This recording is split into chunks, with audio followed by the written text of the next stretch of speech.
അങ്ങോട്ട് പോ. പിന്നെ വർക്ക്ഷോപ്പ് ഞാൻ കത്തിക്കും. നിനക്ക് ഞാൻ വെച്ചിട്ടുണ്ട്. ഞാൻ അപ്പോഴേ പറഞ്ഞതാണ്. ക്ലിയർ ആക്കണം.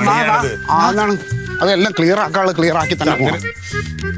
അളിയാ തമ്പിയാണ് നമ്മുടെ ജീവിതം തകർക്കുന്ന ഞാൻ നാടകക്കാരനോ എന്റെ മുമ്പിൽ നാടകം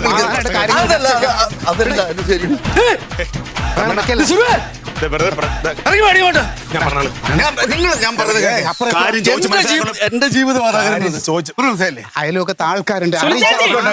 നമ്മളെ പല്ലിനെ കുത്തി നാറ്റിക്കും. മനുഷ്യരുടെ സ്വസ്ഥത ആവശ്യം. ഒന്നുമില്ല സുനിചേച്ചി, അവിടെ ഒരുക്കം അവിടെ വരവും ഒന്നും അറിയത്തില്ലല്ലേ. നാട്ടുകാർ മൊത്തം പറയുന്നത് നീ കേട്ടോ കേട്ടോ. നാട്ടുകാർ പറയുന്നത്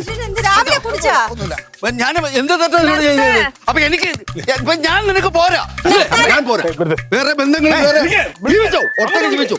തമ്പിയുണ്ട് മാത്രം പ്രശ്നമല്ല. എന്നെ ഇക്കങ്ങനെ വിളിച്ചോണ്ട് വരാം. അതിന് ശേഷം മതി വിസ്താരമൊക്കെ. എന്റെ ജീവിതം എന്തോന്നൊന്നും പറ. ഒന്നുമില്ല സുനിചേച്ചി, ഇത് വേറെ ഒന്നുമില്ല. ഇതൊരു ചെറിയ സംശയം ഇതിന്റെ ഇടയിൽ കിടന്ന് കളിക്കുന്നുണ്ട്.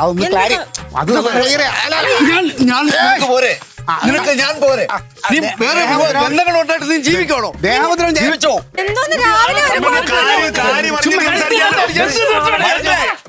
സംസാരിക്കാം.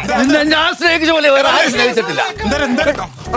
എന്തായിരുന്നു തമ്മിയോട് സംസാരിക്കട്ടെ. കാര്യങ്ങൾ നമുക്ക് ക്ലിയർ ചെയ്യണം. ഇലയ്ക്കും മുള്ളിനും കേടില്ലാതെ ക്ലിയർ ചെയ്യണം. എന്തോന്ന് കാര്യം എന്ന് പറയാം. അതെ, ഒന്നുമില്ല പറയാം. ഇവിടെ ചിലരുടെ ഇടയിൽ ഒരു സംശയം നീന്തി തുടിക്കുന്നുണ്ട്. അതെന്താണെന്നൊന്ന് ക്ലിയർ ചെയ്യണം. വേറൊന്നും അല്ല. നിങ്ങൾ മാറി സംസാരിക്കുന്നുണ്ടേ. ഇവർക്ക് സംശയം നിങ്ങൾ തമ്മിൽ അവിഹിതമാണെന്ന്.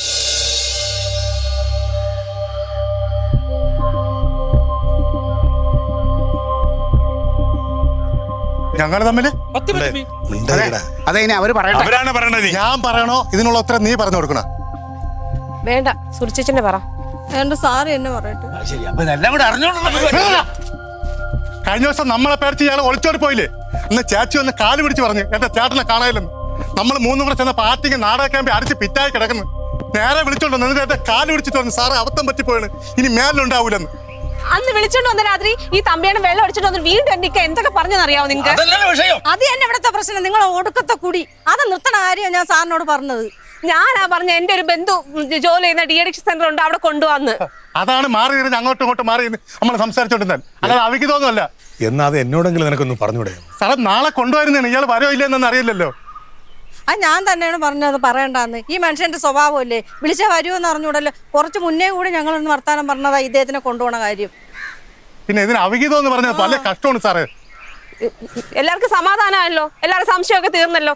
ആരെങ്കിലും രണ്ടുപേരും സംസാരിച്ച ഉടനെ അവിഹിതം. സദാചാരക്കാരുടെ പ്രശ്നമൊക്കെ തീർന്നെങ്കിലേ അങ്ങ് പോകാം. കൊറേ സംശയക്കാരെ പറഞ്ഞിട്ടില്ലേ? അത് നമ്മളോടാണ് സാധാരണക്കാരെന്ന് പറഞ്ഞത്. നമ്മളെ രണ്ടുപേരും ഇല്ലിമോള് പോയി.